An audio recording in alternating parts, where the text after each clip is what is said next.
ఆత్మబంధులందరికీ నా యొక్క ఆత్మ ప్రణామాలు.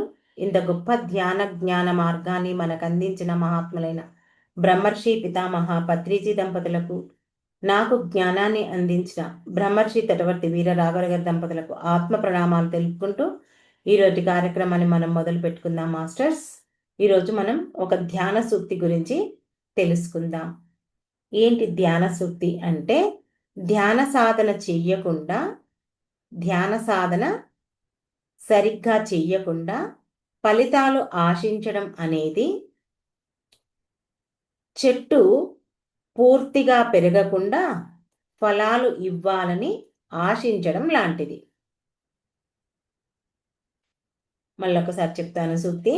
ధ్యాన సాధన సరిగ్గా చెయ్యకుండా ఫలితాలు ఆశించడం అనేది చెట్టు పూర్తిగా పెరగకుండా ఫలాలు ఇవ్వాలని ఆశించడం లాంటిది. ఇది ఈరోజు మన ధ్యాన సూక్తి. చూడండి, ఒక చెట్టు మొదట విత్తనం రూపంలోనే ఉంటుంది కదా. ఆ విత్తనము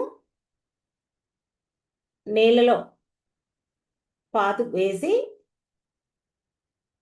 ఆ విత్తనం పెడితే చెట్టు అవుతుంది, అవునా? మరి అదే విధంగా ధ్యానం కూడా ఒక చిన్న సంకల్పంతో మొదలవుతుంది. మనమందరం ధ్యానంలోకి ఎందుకు వచ్చాము అంటే, ఒక్కరొకరు ఒక కారణంగా, రకరకాల మనుషులు రకరకాల కారణాలతో ఈ ధ్యానంలోకి వచ్చారు. కొంతమంది ఆరోగ్యం కోసమని, కొంతమంది మానసిక ప్రశాంతత కోసమని, కొంతమంది దుఃఖం నుంచి బయటపడటానికి, కొంతమంది ఇరుగు పొరుగు సమస్యలతో బయటపడటానికి, కొంతమంది జీవితం అంటే వద్దు అనుకున్న వాళ్ళు, ఇలా ఎన్నో రకాలుగా. కొంతమంది దేవుణ్ణి సాక్షాత్కారం చేసుకోవాలని, ఆ ఆత్మానుభూతి పొందాలని, జీవితంలో శాంతి లేదని ఆ శాంతి పొందాలని, ఇలా చెప్పుకుంటూ పోతే ఎన్నో రకాలుగా ఎంతోమంది వాళ్ళ వాళ్ళ యొక్క సంకల్పాలతో ఈ ధ్యానంలోకి రావడం జరిగింది. ఆ సంకల్పమే విత్తనం. మరి చూడండి, విత్తనం నేలలో నాటిన వెంటనే చెట్టు పెరుగుతుందా అంటే పెరగదు. ఏం చేయాలి? దానికి ప్రతిరోజు నీళ్లు పొయ్యాలి. దానికి కావలసినంత ఎండ, ఆ సూర్యరశ్మి తగిలేటట్టు ఆ చెట్టును ఉంచాలి. తర్వాత ఆ చెట్టు పెరగడానికి తగినంత సమయం ఇవ్వాలి. మరి ఆ చెట్లు పెరుగుతుంటే మరి మధ్య మధ్యలో కలుపు మొక్కలు వస్తాయి. ఆ కలుపు మొక్కలన్నీ పీకి వేస్తుండాలి. దానికి మధ్య మధ్యలో ఎరువు వేస్తుండాలి. ఎన్నెన్నో రకరకాల జాగ్రత్తలు తీసుకుంటేనే ఆ విత్తనం మొలకెత్తుతుంది, చెట్టు అవుతుంది. మరి అలాగే ధ్యానం చేసేటప్పుడు ధ్యానం ఎలా చెయ్యాలి? మనం నియమిత సాధన అంటే ప్రతిరోజు నియమం తప్పకుండా, క్రమం తప్పకుండా ఆ సాధన చేయాలి. మనం అందుకే ధ్యానంలోకి వచ్చిన కొత్తలో అందరికి ఏం చెప్తాము? మీరు ప్రతిరోజు క్రమం తప్పకుండా ఈ ధ్యానం పైన నమ్మకంతో, విశ్వాసంతో ఒకే సమయం ఒకే ప్లేస్లో ఖచ్చితంగా కూర్చొని ధ్యానం చేయాలి. మరి ధ్యానం చేసేటప్పుడు శరీరంలో ఎన్నో రకాల మార్పులు జరుగుతుంటాయి. చూడండి, రకరకాలుగా ఏమంటారు, ఈ శరీరంలో నొప్పులు వస్తుంటాయి. కొంతమందికి శరీరం బరువెక్కుతుంది, తిమ్మిర్లు వస్తాయి, కూర్చోవాలనిపించదు, ఎన్నో రకాలుగా వస్తుంది, శరీరక ఇబ్బందులు కలుగుతుంటాయి. మరి అటువంటప్పుడు ఎంతో సహనంతో ఈ ధ్యానాన్ని కూర్చొని చెయ్యాలి. చేస్తే అప్పుడు ఇవి పాటిస్తేనే మనకు అక్కడ ధ్యానం చేసినప్పుడు మనకు ఫలితం వస్తుంది, లేకుంటే మనకు ఫలితం రాదు. చూడండి, ఆ నేలలో ఆ విత్తనం నాటిన వెంటనే బయట ఏమైనా మనకు కనిపిస్తుందా? ఏమీ కనిపించదు. కాకపోతే ఆ నేల లోపలనే ఆ విత్తనము మార్పులు జరుగుతుందా లేదా? మార్పులు జరిగితేనే కొన్ని రోజులకు అది మొలక రూపంలో పైనికి వస్తుంటుంది. మరి అలాగే ధ్యానం చేసేటప్పుడు మన మనసు కూర్చొనియదు, ఆలోచనలు వస్తుంటాయి. అవి రకరకాల ఆలోచనలు వస్తుంటాయి. కొంతమందికి నిద్ర వస్తుంది, కొంతమందికి కూర్చోవాలనిపించదు, కొంతమందికి బోర్గా అనిపిస్తుంది. ఎన్నో రకాల ఇబ్బందులు, అందరికీ ఒకే విధంగా కాదు, రకరకాలుగా ఇబ్బందులు వస్తుంటాయి. మరి చాలా మటుకు ఆ ఓపిక లేని వాళ్ళు ఏం చేస్తారు? ధ్యానం వల్ల మాకు ఏ మార్పులు జరగలేదు అని చెప్తుంటారు. కానీ లోపల మాత్రం ఆ ధ్యానం చేసేటప్పుడు చూడండి, ఆ చెట్టులో విత్తనం నాటినప్పుడు, భూమిలో విత్తనం నాటినప్పుడు ఎలా అయితే ఆ లోపల మార్పులు జరుగుతున్నాయో, మనం కూడా ఆ ధ్యానం చేసేటప్పుడు మనలో కూడా ఎన్నో రకాలుగా మార్పులు వస్తుంటాయి. ఎలా వస్తుంటాయంటే అది మనకు తెలియదు. కానీ మన లోపల 2,72,000 నాడులు ఉంటాయి. ఆ నాడుల్లో నాడీ మండల శుద్ధి అవుతుంటుంది. ఇంకా మనకు తెలియకుండా మన మనసులో ఉన్నటువంటి ఆ భావోద్వేగాలు కూడా సరిదిద్దుకుంటాయి. మరి మన మనసులో ఉన్నటువంటి మలినాలు కూడా అవి శుద్ధి అవుతుంటాయి. మరి ఇక్కడ మన మనస్సు ఉందే, ఆ మనస్సు కూడా మెల్లగా నియంత్రణలోనికి వస్తుంది. ఎట్లా అంటే ఆ నేలలో నాటిన విత్తనం ఎలా అయితే పెరుగుతూ వస్తుందో, ఆ చెట్టు పెరగడానికి వేరు ఎలా ఆధారమో, ఇక్కడ ధ్యానం చేస్తుంటే మనలో కూడా ఎన్నో రకాలుగా మార్పులు వస్తుంటాయి. అవన్నీ ఎలా అంటే ఆ చెట్టుకు వేరు ఎంత బలమో మన శరీరంలో జరిగే ఆ మార్పులు అలా వేరులాగా బలంగా ఉండడానికి మనకు రకరకాలుగా మార్పులు వస్తుంటాయి. చెట్టుకు వేరు ఎంత బలమో, వేరు బలంగా ఉంటేనే కదా చెట్టు మంచిగా ఉండేది. మనకు కూడా ఈ ధ్యానం దానిపైన మనకు నమ్మకం చాలా అవసరం. ఆ విశ్వాసం అనేది అవసరం. మనం ఎప్పుడైతే చేస్తుంటామో మనలో మార్పులు జరిగి ఆ బలంగా మనసులో బలంగా తయారవుతుంది. ఏంటి? ధ్యానం వల్ల నేను ఈ సమస్య నుంచి బయటపడతాను, నేను ఈ కష్టం నుంచి బయటపడతాను, ఈ బాధ నుంచి బయటపడతాను అని మనకు రకరకాలుగా మార్పులు వస్తుంటాయి. మరి ఇది అప్పుడే వస్తుందా అంటే, ఒక విత్తనం కొన్ని రోజుల తర్వాత ఎలా మొలక ఎత్తుతుందో మనలో కూడా చేయగా చేయగా మనకు మన శరీరంలో కూడా మన మనసులో కూడా ఆ మార్పులు అనేవి కలుగుతుంటాయి. ఎలాంటి మార్పులు కలుగుతాయి అంటే, మొట్టమొదట మనకు కోపం తగ్గుతుంది, ఆందోళన తగ్గుతుంది, నిద్ర రాని వాళ్ళకు నిద్ర వస్తుంది, మాటలు కఠినంగా మాట్లాడే వాళ్ళకు అయినా మాట సరిగ్గా మాట్లాడక సరి అయిన మాటలు, మృదువైన మాటలు వస్తుంటాయి. మనకు సరి అయిన ఆలోచనలు వస్తుంటాయి.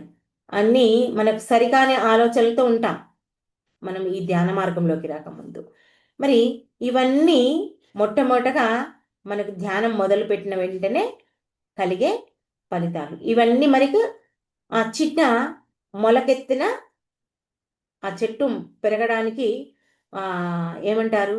మొలకెత్తినటువంటి మొలకలు ఏంటి? ఇప్పుడు మనం ఇవన్నీ చెప్పుకునే మాటలు మృదువుగా రావడము, కోపము, ఆందోళన తగ్గడము, ఇవన్నీ.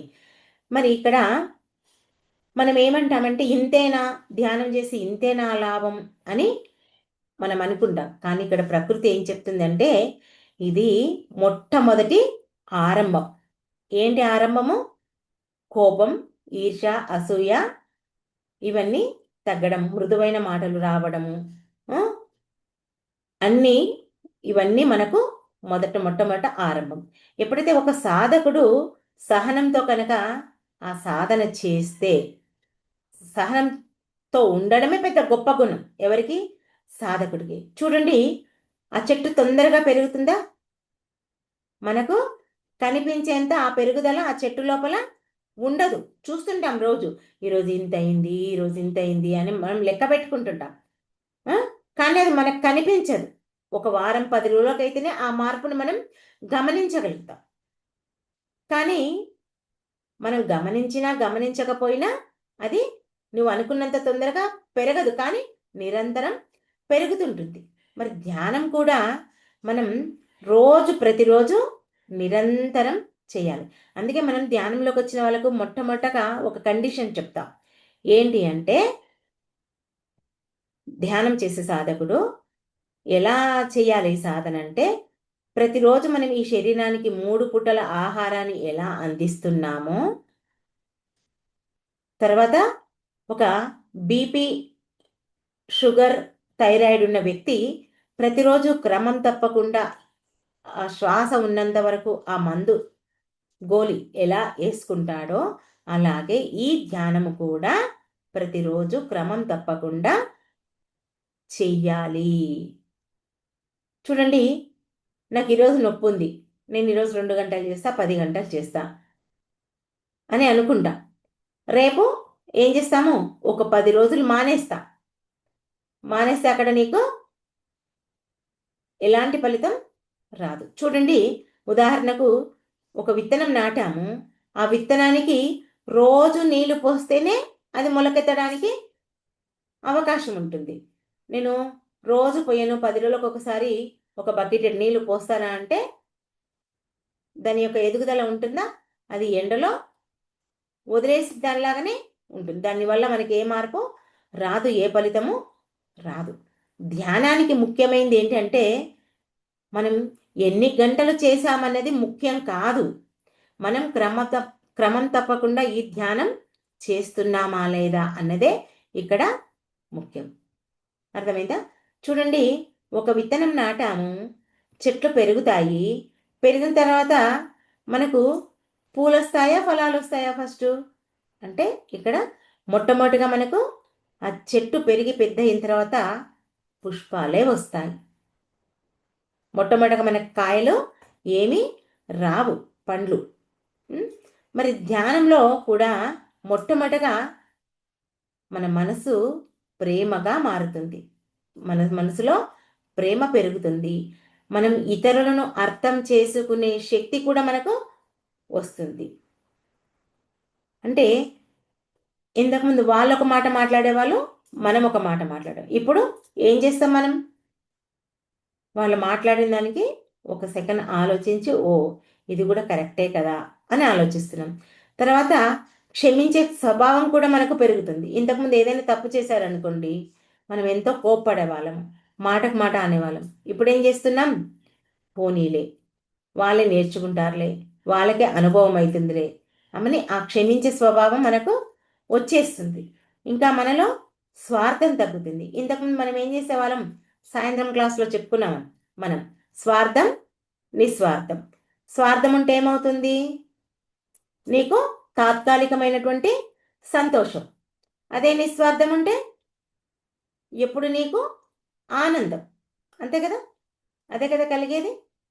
అంటే ఇక్కడ మనకు ఈ ధ్యాన మార్గంలోకి వచ్చిన తర్వాత కూడా స్వార్థం తగ్గుతుంది, మనలో ఉన్నటువంటి భయం కూడా తగ్గుతుంది. మరి ఇవన్నీ ఈ శరీరానికి కాదు, ఇవన్నీ మన యొక్క ఆత్మ వికాసం యొక్క పుష్పాల లాంటివి. ఆ చెట్టు విత్తనం వేసినాక పెరిగి పెద్దయ్యాక పండ్లను ఇయ్యదు, మొట్టమొదటగా పుష్పాలనే ఇస్తుంది. మనకు కూడా ఈ క్షమాగుణము, స్వార్థము, భయము, తర్వాత ఇతరులను అర్థం చేసుకునే శక్తము, మన మనసులో ప్రేమ, ఇవన్నీ కూడా మనకు కూడా ఆ ఆత్మ యొక్క పుష్పాలలాగా మనకు వస్తాయి. మరి ఇలాంటి మార్పులు ఎప్పుడైతే వస్తాయో చాలామంది ధ్యానంలో ఇక్కడే ఆగిపోతారు. ఇంకా చాలే, ఇది సరిపోతుందిలే, నా వరకు నేను ఆరోగ్యంగా ఉంటే చాలు, మనసు బాగుంటే చాలు అని అంతటి వరకే ఆగుతారు. కానీ ఆ పుష్పాల వరకే అందుకుంటున్నారు, ఫలాలు ఎవరు తీసుకోవడానికి ముందుకు వెళ్తలేదు. కానీ ఫలాలు ఎప్పుడైతే మనం తీసుకుంటామో అదే నిజమైనటువంటి ధ్యాన ఫలితం. మనం ఎప్పుడైతే పూర్తిగా సాధన చేస్తామో ఆ సాధన తర్వాత మనకు ఎంతో లోతైన శాంతి కలుగుతుంది, మనలో ఏమాత్రము భయం కూడా ఉండదు. మనం జీవించే జీవిత విధానంలో కూడా మార్పులు వస్తుంటాయి. అంటే మార్పులు వస్తుంటాయంటే రకరకాలుగా పరిస్థితులు ఎదురవుతాయి. మనకు ఎదురు మాట్లాడే వాళ్ళు, లేదా మన యొక్క డబ్బును తీసుకున్న వాళ్ళు, లేదా మనకి ఏదైనా ఒక కష్టం కానీ, దుఃఖం కానీ, సమస్య కానీ, ఇవి సరికానివే కదా. సరికానివి ఏవైనా మన జీవితంలో వస్తే, ఎలాంటి పరిస్థితులు వచ్చినా మనం ఇక్కడ ఏం చేస్తాము, మన మనసును మనం స్థిరంగా ఉంచుకుంటాం. అంటే ఆ కెపాసిటీని మనం సంపాదించుకుంటాం. అంటే ఇక్కడ మనకి ధ్యాన మార్గంలోకి వచ్చిన తర్వాత మనకి ఏమవుతుంది, కర్మ సిద్ధాంతం పూర్తిగా మనకు అవగతం అవుతుంది.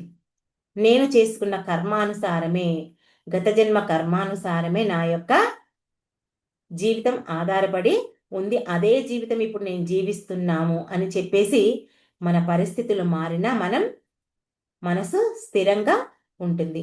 మరి ఆ ఆనందం కూడా మనకు బయటి ఆనందం కాదు, లోపలి ఆనందం మనకు మొదలవుతుంది. మరి తర్వాత ఆ దేవుడి యొక్క ఆ అనుభవం, ఆ ఆత్మానుభూతి మనకు కలుగుతుంది. ఇవి ఆ చెట్టు నుంచి ఫలాలను ఎలా పొందుతామో మనం కూడా ధ్యానం నుంచి పొందే ఫలాలు. మరి ఈ స్థితిలో ధ్యానం చేసే వ్యక్తి బయటి పరిస్థితులకు బానిస కాదు. లోపల ఎంతో అనంతమైనటువంటి సముద్రం ఉంది. కాబట్టి మరి చూడండి, చాలామంది ఈ ఫలితాలు వచ్చే వరకు చెయ్యరు, మధ్యలోనే ఆపేస్తారు. మరి ధ్యానం చేసి కూడా ఫలితాలు రాకపోవడానికి కారణాలను కూడా మనం ఇక్కడ చూసుకోవాలి, అంటే గమనించాలి. ఏదైనా సరే మనం విచారణ ఉండాలి. ఏంటంటే ధ్యానం చేసినా కూడా మనకు ఫలితాలు రాకపోవడానికి కారణం ఏంటి అంటే, మనం నియమితంగా ఆ ధ్యానం చేయకపోవడము. తర్వాత ధ్యానం చేసిన వెంటనే మనం ఆ ఫలితాల కోసం ఎదురు చూడడం, మన యొక్క జీవించే జీవిత విధానం మనం మార్చుకోకపోవడం, మన ఆలోచనలు కూడా శుద్ధి చేయకపోవడం, మనం ఇతరులతో పోల్చుకోవడం, ఇలాంటివన్నీ మనం చేస్తుంటాం. చూడండి, ధ్యాన మార్గంలోకి వచ్చిన తర్వాత మనం సరి అయిన సాత్విక ఆహారాన్నే తీసుకోవాలి. అవునా? వెల్లుల్లి తినవద్దు, వెంటనే ఫలితం కూడా మనం కోరొద్దు. మరి ఇవన్నీ ప్రతిరోజు కోరుకోకుండా ఇవన్నీ ఫాలో అవ్వాలి. ఫాలో అయితే మనకు ఆ మార్పులు రావడానికి అవకాశం ఉంటుంది. ఈ ధ్యానం అనేది ఒక జీవితంలో మార్పు వస్తుంది. ఈ సరి అయిన నియమిత ధ్యానం చేస్తే మనలో ఎంతో మార్పు వస్తుంది. చూడండి, ధ్యానం అంటే కేవలం కళ్ళు మూసుకొని కూర్చోవడం కాదు. ఏంటి ధ్యానం అంటే, మన మాటల్లో జాగ్రత్త రావాలి, ఆ ఎరుక ఉండాలి మనకు. అవునా? మనం తీసుకునే ఆహారంలో కూడా శుద్ధి ఉండాలి, ఇంతకుముందే చెప్పాను. అవునా? తర్వాత సత్సంగంలో కూడా మనం పాల్గొనాలి. అందుకే కదా మనకు పత్రి గారు చెప్పినటువంటి ఆ 3 రత్నాలను మనం ప్రతిరోజు క్రమం తప్పకుండా పాటించాలి. సాధన, స్వాధ్యాయం, సజ్జన సాంగత్యం. మరి ఇంకా మనకు ఆలోచనలు కూడా చెడు ఆలోచనలు ఉండకూడదు. సాత్వికమైన అంటే మంచి ఆలోచనలే మనకు ఉండాలి. మనల్ని మనం పరిశీలించుకోవాలి. ఇక్కడ ఒకటి గుర్తుపెట్టుకోండి, ధ్యానం అంటే కేవలం కళ్ళు మూసుకోవడమే కాదు, మన మనస్సును తెరవడం. అంటే ఇక్కడ కళ్ళు మూసుకోవడం అంటే శరీరానికి సంబంధించింది, కళ్ళు మూసుకోవడం అంటే మన ఆత్మకు సంబంధించింది. ఇది ఇక్కడ మనం గుర్తుపెట్టుకోవాల్సింది. ఇదేంటి మనసు తెరవడం ఏంటి అని మనం ఇక్కడ ఆశ్చర్యపోనక్కర్లేదు. ఎందుకంటే మన లోపల ఎన్నో సరికాని గుణాలు ఉన్నాయి. అవన్నిటిని మనం సరి చేసుకోవాలి. సరి చేసుకుంటేనే మనలో కలిగేటటువంటి ఆ యొక్క ఏమంటారు చేంజింగ్ను మనం గుర్తుపట్టడానికి మనకు అవకాశం ఉంటుంది. ఎందుకంటే మనం ఎంతసేపు మన బలహీనతల్ని మనం అంగీకరిస్తాం, కానీ ఇక్కడ ఈ ఆత్మ గుణాలు అంటే మనకి ఇక్కడ ప్రేమ, క్షమ, దయ, ఇవన్నీ మంచి భావాలు మనలో రావాలి. కాబట్టి ఇవన్నీ రావాలంటే మన మనసును తెరిచి ఉంచాలి అనేది ఇక్కడ మనం బాగా గమనించాల్సినటువంటి విషయాలు. తర్వాత ఇక్కడ చూడండి, మనలో ఏదైనా ఒక పని చేస్తున్నామంటే, మనం ఏదైనా ఒక పని చేస్తున్నామంటే అది ప్రాపంచికంలో కానీ ఆధ్యాత్మికంలో కానీ ఎక్కడైనా ఏదైనా సరే మనకు ఫలితం రావాలంటే మనం దానికి కావలసినటువంటి కృషి చెయ్యాలి. ఆ పట్టుదల మనకు ఉండాలి, ఆ సహనం మనకు ఉండాలి. ఇలా చేసాం రేపే లాభం రావాలి అంటే మనకి ఇక్కడ రాదు. దానికి కావలసినంత సమయాన్ని ఇవ్వాల్సిందే. అంటే చూడండి, మనం అన్నం చేయాలంటే ఏం చేయాలి? ఫస్ట్ మొదట్లో చాటలో బియ్యం పోసుకొని చెరిగి గిన్నెలో పోసి కడిగి పొయ్యి మీద పెడితేనే, దానికి తగినంత సమయాన్ని ఇస్తేనే మనకు అన్నం అయ్యి మన ముందు ఉంటుంది, మన ఆకలి తీరుతుంది. అట్లాగే మనం ధ్యానం ఈరోజు చేస్తున్నాం, దానికి కావలసినటువంటి కృషి పట్టుదల మనం చెయ్యాలి. మనం నాడీ మండల శుద్ధి జరగాలంటే అదంతా ఈజీగా ఏమీ కాదు. దానికి తగినంత సమయం 41 రోజు మనం ఇస్తేనే మన నాడీ మండల శుద్ధి జరుగుతుంది. మొత్తానికి ఇక్కడ మనకు ఈ ధ్యానంలో ఫలితం రావాలంటే ఏం చేయాలి? మనం దానికి కావలసినంత కృషి చెయ్యాలి, తగినంత సమయాన్ని ఇవ్వాలి. ఆ ప్రకృతి యొక్క, ఆ పరమాత్మని యొక్క కృప మనకు కావాల్సిందే. ఇక్కడ ధ్యానం చేయడమే మన పని. సాధన చెయ్యాలి, సహనంగా ఉండాలి, విశ్వాసం ఉంచాలి. ఇవన్నీ చేస్తూ ఫలితం కోసం మాత్రం మనం ఎదురు చూడొద్దు. ఫలితాన్ని ఆ ప్రకృతికే వదిలేయాలి. అంటే ఇక్కడ చెట్టు ఫలాలు ఇవ్వడానికి ప్రయత్నించదు, అది కేవలం పెరుగుతుంది. ఫలాలు వాటంతటకు అవే సహజంగా వస్తాయి. అంటే దానికి మనం కావలసినంత ఏమంటారు, నీళ్లు పోయడము, ఎరువేయడము అన్నీ చేస్తాం. కానీ అది పెరుకుంటూ మనకేది కావాలో అది ఇస్తుంది. అట్లాగే మనం కూడా ధ్యానం చేస్తూ చేస్తూ పోవాలి, కానీ ఫలితాల కోసం మనం ఆశించవద్దు, ఎదురు చూడవద్దు. ఎందుకంటే మనం ఎన్నో జన్మల నుంచి ఎంతో మలినమైనటువంటి మనసుతో మనం ఉన్నాము. ఆ మనసు శుద్ధి కావాలి, మన నాడీ మండల శుద్ధి కావాలి. ఇంకా మాంసాహారం తినే వాళ్ళైతే ఆ పేగులన్నీ లోపల శుద్ధి అవ్వాలి. ఇన్ని రకాలుగా శుద్ధులు జరిగితేనే మనకు ఫలితం రావడానికి అవకాశం ఉంటుంది. కాబట్టి మీరు ధ్యానం ప్రారంభించిన వెంటనే ఆ ఫలితం కనిపించకపోతే, నేను సరిగ్గా చేస్తున్నానా లేదా, నాకెందుకు ఫలితం వస్తలేదు, నాలో ఎలాంటి మార్పు ఎందుకు వస్తలేదు అంటే అదేది కాదండి. మనం చేస్తున్నాం. ఆ నాడీ మండల శుద్ధి జరిగే వరకు, మనలో ఆ మార్పులు జరిగే వరకు, ఆ విత్తనం ఎలా అయితే మొలకెత్తుతుంటే దానికి వచ్చినటువంటి ఆ వేరు ఎలా బలంగా తయారవ్వాలో, ఎంత సమయానికి అది అవ్వాలో, మనలో కూడా ఆ వేర్లు బలపడే వరకు, అంటే ఆ నాడీ మండల శుద్ధి అయ్యి బలంగా తయారయ్యే వరకు మనకు కూడా ఫలితం రావడానికి అవకాశం ఉంటుంది. మరి ఆ ఫలితం వచ్చే వరకు మనం ఎలాంటి పరిస్థితిలో ఈ సాధనను ఆపకూడదు. చూడండి,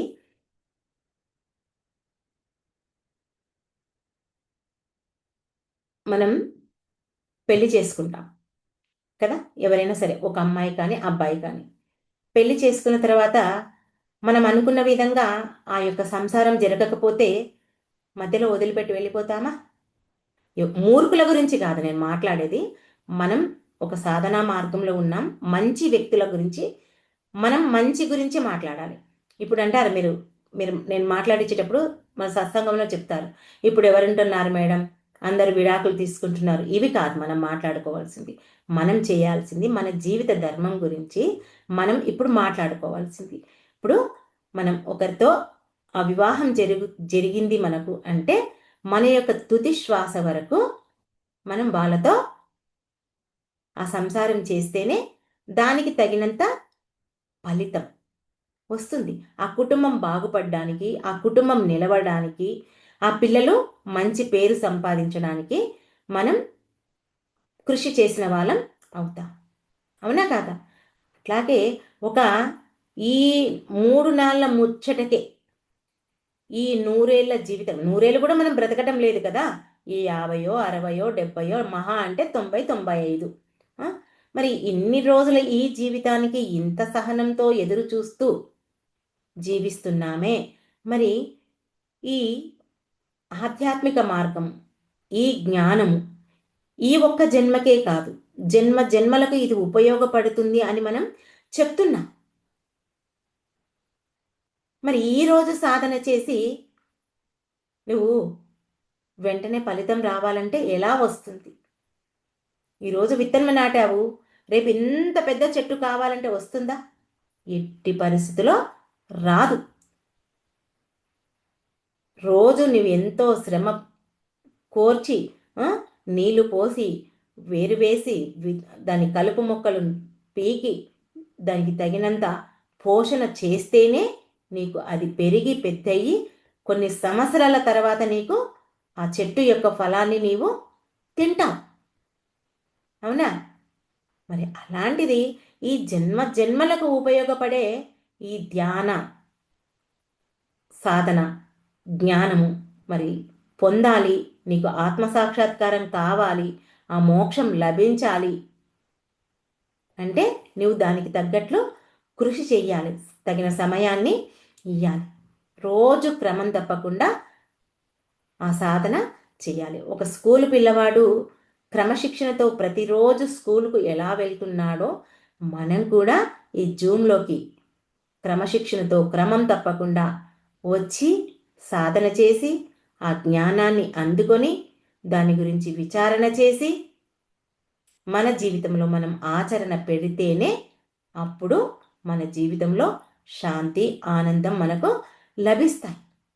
అంతే తప్ప ఈరోజు విత్తనం వేసిన వెంటనే రేపు చెట్టు రాదు, ఈరోజు ధ్యానం మొదలుపెట్టిన వెంటనే రేపు నీకు ఆత్మసాక్షాత్కారం కలగదు. నీ యొక్క సాధనను బట్టే నీకు ఫలితం ఉంటుంది. అర్థమైంది కదా? ఓకే మాస్టర్స్, ఈ అవకాశం నాకు ఇచ్చినందుకు మీ అందరికీ నా యొక్క కృతజ్ఞతలు. Thank you, thank you, thank you. Okay, అందరం కాసేపు ధ్యానంలో కూర్చుందాం ఒక 2 నిమిషాలు. తర్వాత మనం సత్సంగం చేసుకుందాం.